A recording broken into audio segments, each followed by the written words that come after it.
Hi friends, ಇವತ್ತು ನಾನು ನಿಮಗೆ ರಾಗಿ ಜ್ಯೂಸ್ ಮಾಡೋದು ಯಾವ ರೀತಿ ಅಂತ ತೋರಿಸ್ಕೊಡ್ತಾ ಇದ್ದೀನಿ. ಈ ರಾಗಿ ಜ್ಯೂಸ್ ಕುಡಿಯೋದ್ರಿಂದ ತುಂಬ ಹೀಟಾಗಿದ್ದರೆ ತಂಪಾಗೋಕ್ಕೆ ಮತ್ತು ಬೇಸಿಗೆಗಾಲದಲ್ಲೆಲ್ಲ ಈ ರಾಗಿ ಜ್ಯೂಸ್ ಕುಡಿಯೋದ್ರಿಂದ ತುಂಬಾ ಒಳ್ಳೆಯದು. ಈ ರಾಗಿನ ನಾನು ಒಂದು 10ರಿಂದ 15 ನಿಮಿಷ ನೆನೆಸಿದ್ದೀನಿ. ಇವಾಗಿದು ಚೆನ್ನಾಗಿ ನೆಂದಿದೆ. ನಾನಿಲ್ಲಿ ಸಣ್ಣ ಜಾರಿಗೆ ಹಾಕ್ಕೊಂಡು 1 ಕಪ್ಪಷ್ಟು ತೆಂಗಿನಕಾಯಿನ ಹಾಕ್ಕೊಂಡು ರಾಗಿನೂ ಹಾಕ್ಕೊಂಡು ಚೆನ್ನಾಗಿ ರುಬ್ಕೊಳ್ತೀನಿ.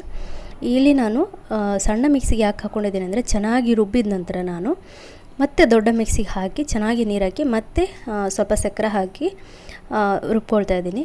ನೀವು ದೊಡ್ಡದಕ್ಕೆ ಹಾಕಿ ರುಬ್ಬಿದರೆ ಅದು ಒಮ್ಮೊಮ್ಮೆ ಚೆನ್ನಾಗಿ ಪುಡಿ ಆಗೋದಿಲ್ಲ, ಅಂದರೆ ರಾಗಿ ಚೆನ್ನಾಗಿ ಕಡಿಯೋದಿಲ್ಲ. ಹಾಗಾಗಿ ಒಂದು ವೇಳೆ ನಿಮ್ಮ ಮಿಕ್ಸಿಯಲ್ಲಿ ಚೆನ್ನಾಗಿ ಕಡಿಯುತ್ತೆ ಅನ್ನೋದಾದರೆ ನೀರು, ತೆಂಗಿನಕಾಯಿ ಮತ್ತು ಸಕ್ಕರೆ ಹಾಕಿ ಒಟ್ಟಿಗೆ ಹೊಡಿಬೋದು. ನಾನಿಲ್ಲಿ ಸಣ್ಣದಲ್ಲಿ ಹಾಕ್ಕೊಂಡ್ಬಿಟ್ಟು ಹೊಡ್ಕೊಂಡಿದ್ದೀನಿ. ನಂತರ ದೊಡ್ಡ ಮಿಕ್ಸಿಗೆ ಹಾಕಿ ಚೆನ್ನಾಗಿ ರುಬ್ಬಿದ ನಂತರ ನಾನಿಲ್ಲಿ ಸೋಸ್ಕೊಳ್ತಾ ಇದ್ದೀನಿ. ನಾನಿಲ್ಲಿ ಸೋಸ್ಕೊಳ್ತಿರೋ ಅಂಥದ್ದು ದೊಡ್ಡ ಕಣ್ಣಿಂದು.